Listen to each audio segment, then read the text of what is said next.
ஒரு சின்ன பசங்க பிள்ளைங்க எல்லாரும் அந்த துயரம் இன்னைக்கு எங்க நெஞ்சில் இருக்கு. ஆனா பாஜக ஒரு 41 பேரோட மரணத்துல அரசியல் தான் பண்ணலாம்னு நினைக்கிறாங்களே ஒழிய அந்த மரணத்திற்கு ஒரு நியாயம் கிடைக்க செய்யலாம்னு அவங்க நினைக்கலன்னு தான் நான் நினைக்கிறேன். பெண்களை அசிங்கப்படுத்துறதுக்காகவே பாஜக அதிமுக கூட்டணி ஒரு மேடை போடுறாங்க அப்படிங்கிறது ஒரு வருத்தமா இருக்கு. ஆனா தமிழ்நாட்டு பெண்கள் அதையெல்லாம் கேட்டுட்டு கடந்து போற பெண்கள் அல்ல. அதற்கான எதிர்வினை ரொம்ப கடுமையா இருக்கிறதையும் நம்ம பாக்குறோம்ல. தமிழ்நாட்டினுடைய எதிர்காலத்தை கருத்தில் கொண்டு நாங்க இந்த தேர்தலையும் ஜெயிக்க பார்ப்போம். நீங்க பாஜக கையில தூக்கி தமிழ்நாட்டை கொடுக்கறதுக்கா நாங்களாம் இங்க இருக்கோம். திராவிட முன்னேற்ற கழகம் தலைமையிலான இந்தியா கூட்டணியில போட்டியிடுது. எங்களை பொறுத்த வரைக்கும் கூட்டணி ஒரு மகத்தான வெற்றி அடையும் நாங்க நினைக்கிறோம். ஏன்னா 5 ஆண்டு காலமாக நிறைய திட்டங்களை தமிழ்நாடு அரசாங்கம் செஞ்சிருக்காங்க. குறிப்பா முதலமைச்சர் மீதான ஒரு மதிப்பு அதே மாதிரி இருக்கு நம்ம பார்க்க முடியுது. தலைவர் ராகுல் காந்தி அவர்கள் மேல தமிழ்நாட்டு மக்களுக்கு எப்பவுமே ஒரு அபரிதமான அன்பும் மரியாதையும் இருக்கு. அவரும் நாடாளுமன்றத்தில் ஒரு தமிழ்நாட்டினுடைய குரலா இருக்காரு. அது ஒரு வலிமையான ஒரு கூட்டணியாவும் நம்ம இருக்கோம். அதனால மிக நிச்சயமா ஒரு மகத்தான வெற்றி அடைய முடியும்.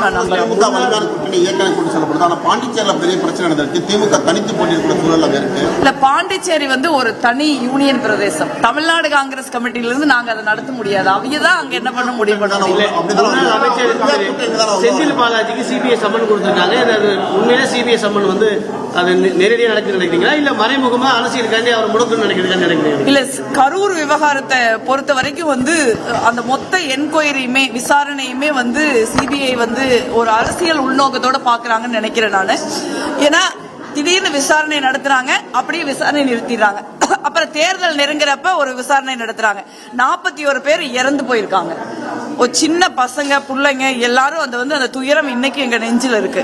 ஆனா பாஜக ஒரு 41 பேரோட மரணத்துல அரசியல் தான் பண்ணலாம்னு நினைக்கிறாங்களே ஒழிய அந்த மரணத்திற்கு ஒரு நியாயம் கிடைக்க செய்யலாம்னு அவங்க நினைக்கலன்னு தான் நான் நினைக்கிறேன்.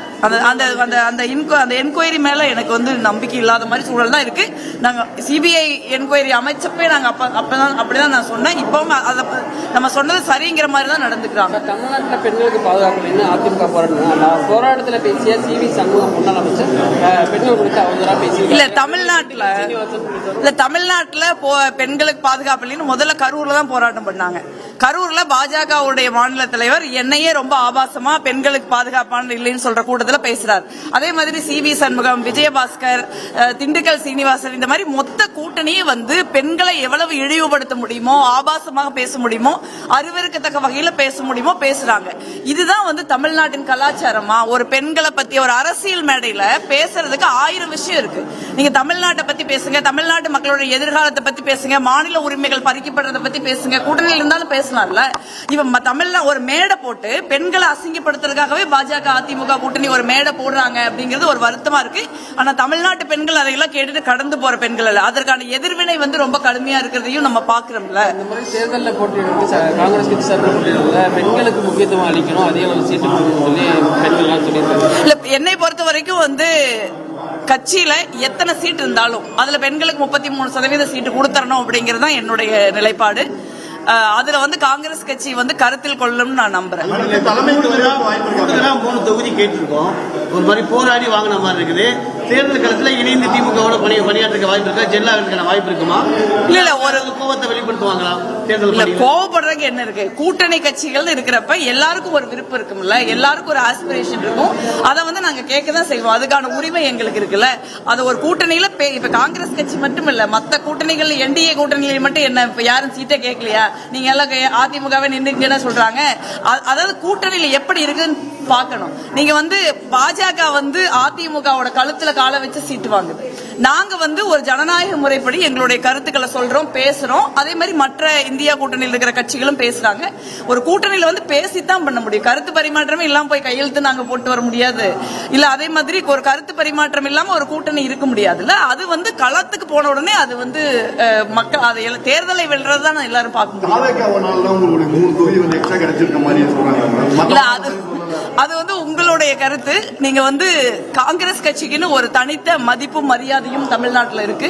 நாங்க ஆட்சியில் இருந்த காலகட்டத்தில் தமிழ்நாட்டின் வளர்ச்சிக்கு ஒரு பெரிய பங்களிப்பை வந்து நாங்க செய்திருக்கோம்.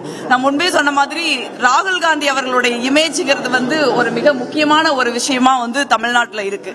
சோ அதையெல்லாம் கருத்தில் கொண்டுதான் நம்ம சீட்டு கேட்க முடியும். அதையெல்லாம் கருத்தில் கொண்டுதான் சீட்டும் கொடுப்பாங்க.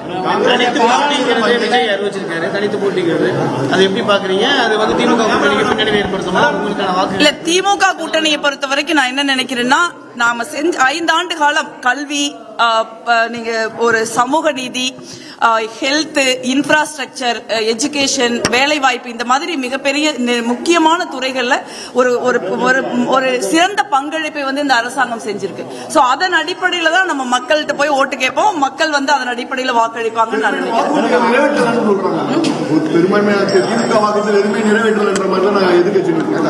அந்த எதிர்கட்சிகளை பார்த்து கேளுங்க. ஒருத்தர் வந்து 2014 சொன்னாரு, நாங்க வந்து விவசாயிகளுடைய வருமானத்தை இரட்டிப்பாக்குவோம் அப்படின்னு சொன்னாங்க. வேலை வாய்ப்பு இல்லாத ஒரு சூழலை வந்து வேலை வாய்ப்பு எல்லாரும் கிடைக்கிற மாதிரி 2 கோடி பேருக்கு வேலை தருவோம் வருஷத்துக்குன்னு சொன்னாங்க.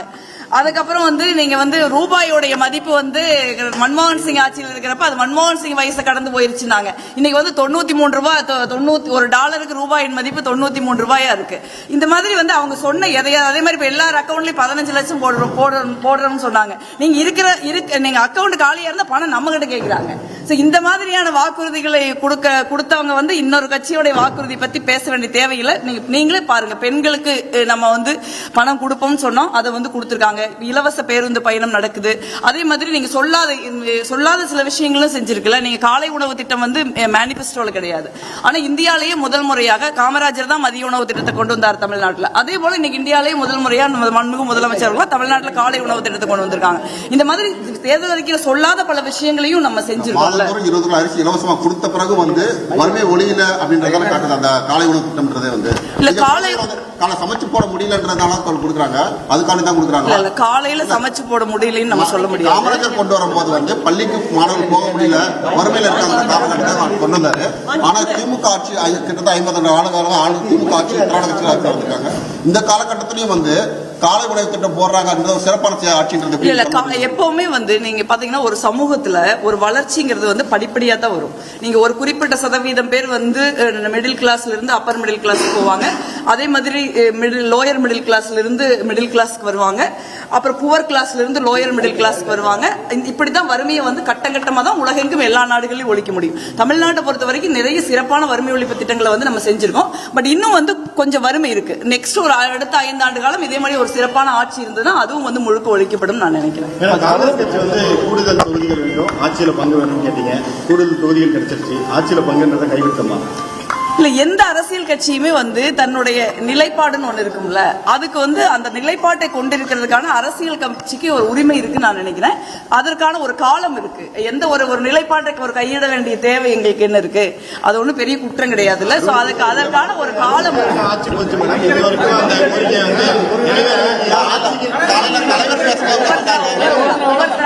ஒருவேளை தனிப்பெரும்பான்மையா ஜெயிக்காத ஒரு சூழ்நிலை வந்து நீங்க வந்து அவங்களுக்கு ஆதரவு கொடுக்க வேண்டிய நிலை வந்தா உங்களுடைய நிலைப்பாடு அழுத்தமா சொல்லுவீங்க? என்னை பொறுத்த வரைக்கும் இந்த தேர்தலில் இந்தியா கூட்டணி மகத்தான வெற்றி பெறும். அதுல வந்து தனிப்பெரும்பான்மை வராது. மகத்தான வெற்றினாலே அவங்களுக்கு தனிப்பெரும்பான்மை கிடைக்கிறதுக்கான வாய்ப்பு இருக்குன்னு தான் நான் நினைக்கிறேன். ஆனா அதற்கப்புறம் நாங்க எங்க கோரிக்கை அவங்ககிட்ட வைக்கலாம்ல. இல்ல மேடம், இப்ப வைக்கிறப்ப உங்களுக்கு என்ன சொன்னாங்க? ஆச்சரியத்துல பங்கு இல்லைன்னு சொல்லிட்டாங்க. இல்ல, எங்களை பொறுத்த வரைக்கும் ஒரு கோரிக்கையை நாங்க வச்சிருக்கோம். ஒரு அரசியல்ல நீங்க என்னைக்குமே அரசியல்ங்கிறது ஒரு நெடுந்தூர பயணம். நாங்க இன்னைக்கு இப்படிங்கிறதுக்குள்ள நடக்கல அப்படின்னா நாங்க கோரிக்கை கைவிட்டுற மாட்டோம்ல. நாங்க வந்து எங்களுக்கான ஒரு ஜனநாயக வழிமுறைகள்ல நாங்க எங்களுக்கான ஒரு முயற்சியை நாங்க முன்னெடுத்துட்டு தான் இருப்போம்.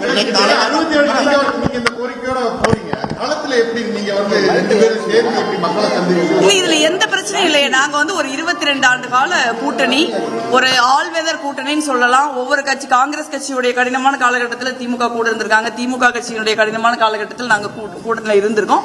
இப்ப வந்து ஒரு கூட்டணியில தான் இருக்கிறோம். அப்படிங்கிறப்ப வந்து அந்த கூட்டணி வந்து 5 ஆண்டு காலம் ஒரு வெற்றிகரமான ஆட்சியை வந்து தமிழ்நாட்டில் நடத்தி இருக்குது. தமிழ்நாட்டினுடைய எதிர்காலத்தை கருத்தில் கொண்டு நாங்க இந்த தேர்தலை ஜெயிக்க பார்ப்போம். நீங்க வந்து பாஜக கையில தூக்கி தமிழ்நாட்டை கொடுக்கற தலைவருங்க நாங்கெல்லாம் இங்க இருக்கோம். அது வந்து எவ்வளவு பெரிய பேரழிவை வந்து இந்தியா முழுக்க நிகழ்த்தி இருக்குதுன்னு நம்ம பாக்குறோம். அந்த மாதிரி ஒரு பேரழிவுக்கு தமிழ்நாட்டுக்கு வந்துடக்கூடாது. பாஜகவிடமிருந்தும் பாஜகவினுடைய கைப்பாவையா இருக்கிற அதிமுகவிடமிருந்தும் தமிழ்நாட்டை காப்பாற்ற வேண்டும். தமிழ்நாட்டினுடைய எதிர்காலத்தை வந்து ஒரு சிறப்பான ஒரு எதிர்காலமா இருக்கணுங்கிறதா எங்க எல்லாருக்கும் முன்னாடி இருக்க முடியுமே ஒழிய வேற விஷயங்கள் இருக்க முடியாது. எம்எல்ஏக்கள்ல திமுக ஒரு பட்டியல் வெற்றி வாய்ப்புக்கு வாய்ப்பு இல்லை. புதுமுகம் வேட்பாளர் இல்ல நாளைக்கு வந்து தமிழ்நாடு காங்கிரஸ் கமிட்டியுடைய தேர்தல் பிரதேச காங்கிரஸ் கமிட்டியோடைய கூட்டம் நடக்க இருக்கு. தமிழ்நாடு காங்கிரஸ் கமிட்டி தலைவர் அவர்கள் தலைமையில அது குறித்த விஷயங்களை அந்த கூட்டத்தில் தான் பேச முடியும், ஊடகங்கள்ல பேச முடியாது.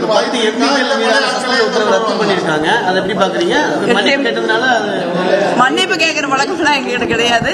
அதே மாதிரி மன்னிப்பு கேட்கக்கூடிய குற்றத்தை ஏதும் எங்க நாடாளுமன்ற உறுப்பினர்கள் பண்ணல, வருத்தமெல்லாம் தெரிவிக்கிறோம். நாங்க நாடாளுமன்றத்தை பொறுத்த வரைக்கும் வந்து நாடாளுமன்றத்துல மக்களுக்காக பேசுறதுக்கு, மக்களுக்காக குரல் கொடுக்கறதுக்கு தான் நாங்க அங்க போயிருக்கோம்.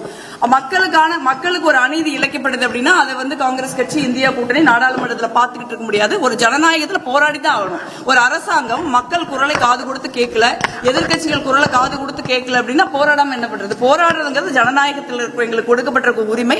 அதை தான் நாங்க செய்யறோம். அதுக்காக வந்து இடைநீக்கம் செய்யறதே ரொம்ப தப்பு. அது ஒரு சர்வாதிகார மனப்பான்மை நான் நினைக்கிறேன். அதுதான் பாஜகவினுடைய மனப்பான்மை. அது தமிழ்நாட்டுக்கு வந்துடக்கூடாதுன்னு நினைக்கிறேன்.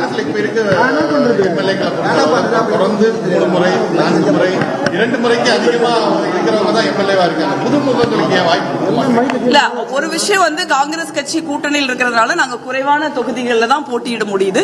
இந்த தேர்தல் எங்களை பொறுத்தவரை எம்எல்ஏக்கள் சிறப்பா செயல்பட்டு இருக்காங்க. மிக நிச்சயமா வந்து நாளைக்கு நடக்கிற மீட்டிங்ல இது பத்தி விரிவாக, இது ஏற்கனவே நிறைய விஷயங்கள் கட்சிக்குள்ள பேசப்பட்டு வருது. தமிழ்நாடு காங்கிரஸ் கமிட்டி தலைவர் பொறுப்பாளர் கிரீஷ் சோடங்கர் அவங்க எல்லாம் நிறைய பேசியிருக்காங்க. எங்களுடைய கருத்துக்கள் ஏற்கனவே கேட்கப்பட்டிருக்கிறது. எங்களுடைய கருத்துக்களை நாங்க சொல்லியிருக்கோம். இது எல்லாம் பத்தி நாளைக்கு வந்து 2 மீட்டிங் இருக்கு. அந்த 2 மீட்டிங்லயும் விரிவாக விவாதிக்கப்படும். தேங்க்யூ.